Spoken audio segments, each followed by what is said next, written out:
बहुत गलतियां किया है 12 सालों से। आज सारी सम अप करेंगे। अगर पूरा वीडियो देखा और सही से इंप्लीमेंट किया ना, तो मेरा आश्वासन से एग्जाम में मार्क्स आने से आपको कोई नहीं रोक सकता। तो एग्जाम देने के लिए पहले टाइम टेबल आना चाहिए ना। तो सबसे पहले गलती टाइम टेबल के साथ होती है, हम लोग उल्टा पढ़ना चालू कर देते हैं। जैसे अपना टाइम टेबल है इंग्लिश, हिंदी, मैथ्स और साइंस। तुम लोगों ने बहुत बहुत मन लगा के साइंस में पढ़ाई करके रखा है। मान के तुम लोग ने दिन दिन 6-6 घंटे साइंस में लगा दिए, लेकिन तुम लोगों के जो पहले 3 पेपर है वो तुम लोग ने तो ऐसे करके ना तुम लोग ना अपने पेपर में कॉन्फिडेंस जो आता है ना वो बिल्डअप करना छोड़ देते।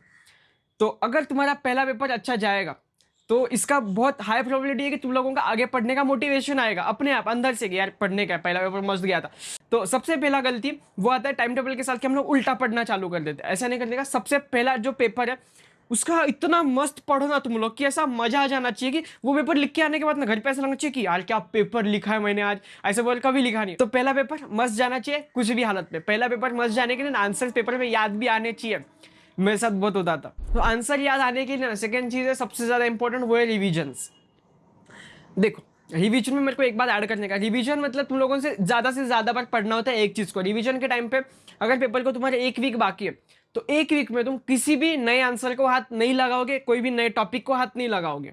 तो रिवीजन कैसे करने का ना, इसके ऊपर मेरे पास ना एक बोनस टिप है, लास्ट में देखना। ट्रस्ट मी बहुत इंटरेस्टिंग, बहुत मजा, मतलब ये सुन के ना तुम लोगों को ऐसा मजा आ जाएगा। लेकिन उससे पहले ना हम लोगों को जानना पड़ेगा टॉपिक को एनालाइज करना कि पिछले पास्ट ईयर्स के पेपर में से जो क्वेश्चन ज्यादातर पूछे जा रहे हैं वो सब पूछने जाने वाले में से तुमको एनालाइज करना है कि इतना इतना मेरे को पढ़ने आना चाहिए और इतना मेरे को ये टॉपिक में से आना ही चाहिए। और इस अगली बार जब मैं रिवीजन करूंगा तो मैं यही पढ़ूंगा, नया कुछ नहीं पढ़ूंगा। रिवीजन में और एक चीज आती है जिसको हम लोग रिवीजन में काउंट नहीं करते, वो है प्रैक्टिस टेस्ट असाइनमेंट, जिसे हम लोग भागते रहते हैं। बेटा मेरा पढ़ के हुआ नहीं, मैं प्रीलिम देने नहीं जाऊंगा, मम्मी को माना है बीमार पड़ रहे हैं। कॉलेज के बच्चों को तो फर्क ही नहीं पड़ता, वो क्लास में टेस्ट चालू, नीचे जमीन पर बैठ के लूडो खेल रहे, चेस खेल, उनको तो छोड़ दो। कुछ भी हो जाए पेपर से भागने का नहीं, टेस्ट से भागने का नहीं, जाके भिड़ के आ जाने का बिंदास। अपने को किसी बात का डर नहीं है, जीरो मिला फर्क नहीं पड़ता। लेकिन वो पता होना चाहिए तुमको, पेपर में जाओगे ना वहाँ पे एक रिग्रेट वाला फीलिंग आता है। वो रिग्रेट वाली फीलिंग ना इंपॉर्टेंट रहती है, वो तुमको घर जाने के बाद तुमको पढ़ाने को बेटा मेरे को तो बहुत आती है। जब भी मैं टेस्ट वेस्ट बिना प्रिपेयर करके जाता हूँ ना, सब बिना जो होगा देखा जाएगा, अपन डरते नहीं कि। तो वहाँ पे पेपर लिखते रहे, मेरे को पेपर का तो कुछ नहीं आता, लेकिन वो जितने कांड किए थे ना वो सब याद आते। और पेपर में तुमको बैठ के भी पता चलता है कि हाँ ये क्वेश्चन मैंने बहुत बार देखा हुआ, तो शायद पढ़ते टाइम काम आ जाए। ट्रस्ट मी इस एजुकेशन सिस्टम में ना तुम कितनी भी गालियां दे दो कि ये मेरे को पसंद नहीं है, मेरे को नहीं है, क्या क्या सिखाते हैं, जो भी टेक्स्ट बुक में पढ़ा है मैंने वो खाली आज तक कभी इस्तेमाल हो नहीं रहा, क्या कर रहा हूँ पढ़ के। ये तुमको कुछ सिखाए ना सिखाए, एक चीज तुमको बहुत मस्त सिखाएगी, वो है स्ट्रेस मैनेजमेंट। इतना तुमको टेंशन देगी ना, असाइनमेंट ले लो, प्रोजेक्ट ले लो, ये बेटा सब कर लो बेटा। बेटा कल आज असाइनमेंट दे रही बेटा, कल लेके आ जाओ बेटा, बेटा असाइनमेंट बेटा कुछ नहीं सुनने का मेरे को। तुम दूसरे दिन जाके असाइनमेंट लेके जाते हो। देखा है कभी खुद को इतना प्रोडक्टिवली काम करते हुए देखा है कि आज कुछ काम दिया कल तुमने जाके सबमिट किया? नहीं। तो कितना भी कुछ हो जाए किसी भी चीज से भागने का नहीं, याद रखने का, स्ट्रेस मैनेज। कुछ भी चीज तुमको ऐसा लग रहा है कि यार मेरे को इससे भाग जाने का, तो समझ जाने का इससे तुम ग्रो करोगे। और दूसरी चीज तुम स्ट्रेस मैनेज करना सीख लो, तो जाके तीसरे बार जब तुम्हारी जिंदगी में कुछ बड़ा करने जाओगे तो तुमको पता है अरे छोटी छोटी चीजें हमने करके रखी है, बड़ा वाला आज में इसको मारेगा, चला जाओ। स्ट्रेस मैनेजमेंट तभी होता है जब तुमको याद नहीं हो रहा आंसर। तो आंसर तुमको अगर तभी याद नहीं हो रहे ना किसी भी चीज से, उस आंसर को 2 से 3 बार लिखना। देखो हर आंसर को लिखना पॉसिबल नहीं है, लेकिन कुछ कुछ ऐसे नमूने आंसर्स मिलते हैं। हाँ ग्रेजुएशन में भी मिलते हैं, भलता डायग्राम है, यहाँ से वहां से वायर लटक के यहाँ पे जाएगी, एक वायर में से 6-6 वायर निकल जाए, उसको याद नहीं रख पाओगे। तो उसका एक ही सॉल्यूशन है, मसल मेमोरी को काम पे रखो, आंख बंद करो, हाथ से ड्रॉ करो, 2-3 बार देख के ड्रॉ करो, चौथी बार तुम्हारा हाथ बोलेगा यहाँ से मेरे को वायर जाती हुई याद है, तुम्हारा दिमाग नहीं नहीं ऐसा तो आगे मेरे को मालूम है तुम्हारा। ठीक है, ऐसा बहुत बार होता है, मेरे साथ होता है। कुछ चीजें का पता नहीं इसके आगे क्या, तो हाथ से प्रैक्टिस किया था, हाथ से याद है मेरे को। तो जो भी चीज अगर तुमको ज्यादा याद नहीं हो रही है तो उस एक स्पेशल चीज को लिखना।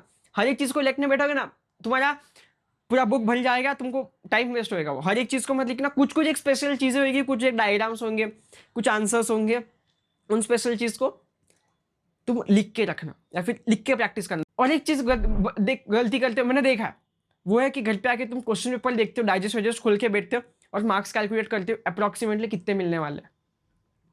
पेपर कितना भी अच्छा जाने दो, कितना भी बुरा जाने दो, मार्क्स कैलकुलेट नहीं करने का घर पे आने के बाद, उस पेपर को भूल जाने का कि हाँ जो हो गया हो गया, जाने दो, अभी जिंदगी में हम आगे बढ़ जाएंगे।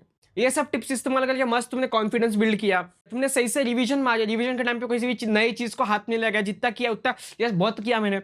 इसके बाद तुम पेपर देने गए, तुम घर पे आओगे ना, तुम आगे के सारे सब्जेक्ट्स की वाट लगा सकते हो एक चीज करके, वो है तुम आज पेपर में जाके एनालाइज कर रहे हो। पेपर के बाद किसी से डिस्कस करने का भी नहीं कि तुमने पेपर में क्या लिखा है, उसने क्या लिखा है। एक और डिस्कशन है जो अपने अंदर ही चालू रहता है, वो कभी भी चालू रह सकता है, पेपर लिखने के टाइम पे, एग्जाम के टाइम पे, उसको कंट्रोल करना बहुत इंपॉर्टेंट है। कौन सा?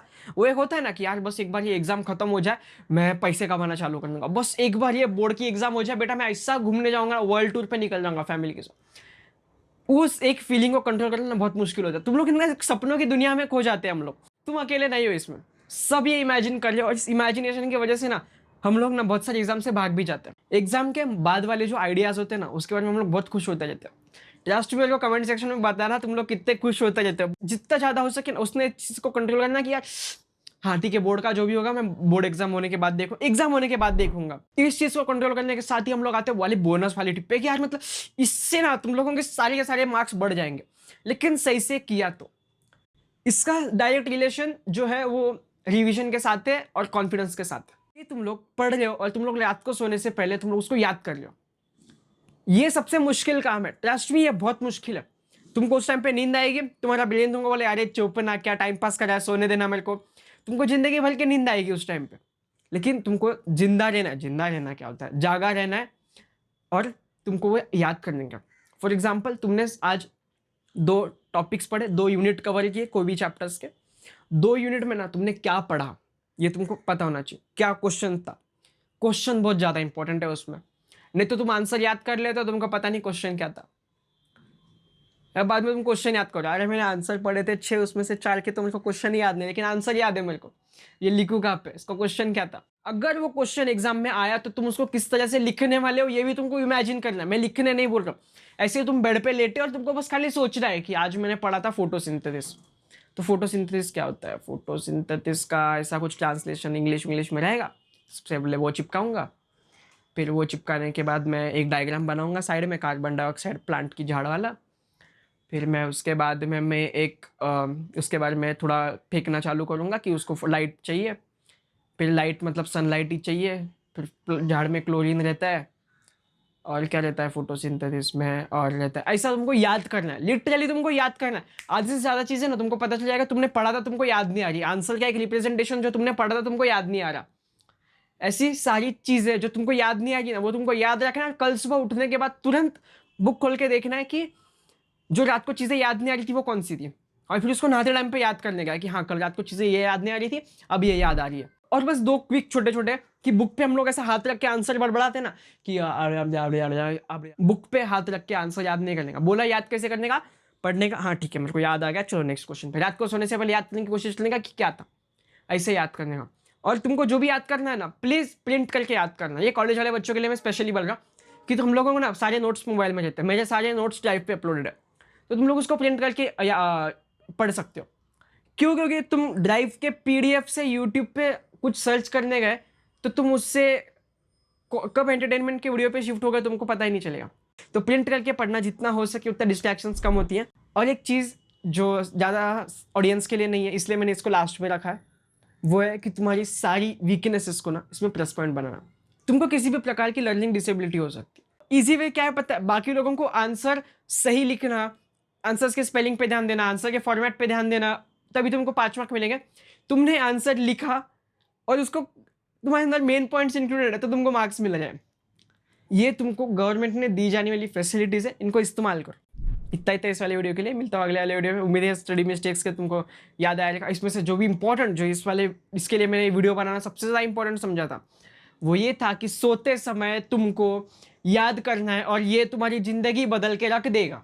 रात को सोते समय तुमने याद किया और तुमको फिर भी पेपर में आंसर में याद नहीं आ रहा, तो नीचे आके गालियाँ मेरे को लिखना, तुम्हारी कर लो, मैं पिन करूँगा तुम्हारी कमेंट टॉप पे एकदम, ठीक है? इस रूल पे मेरे को इतना भरोसा है, और इसी रूल ने मेरी पूरी ग्रेजुएशन में मेरी हेल्प किया।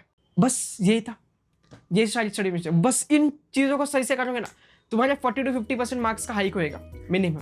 तो अगर तुमको पहले से 90 मिल गए तो तुमको 92 मिलेगा।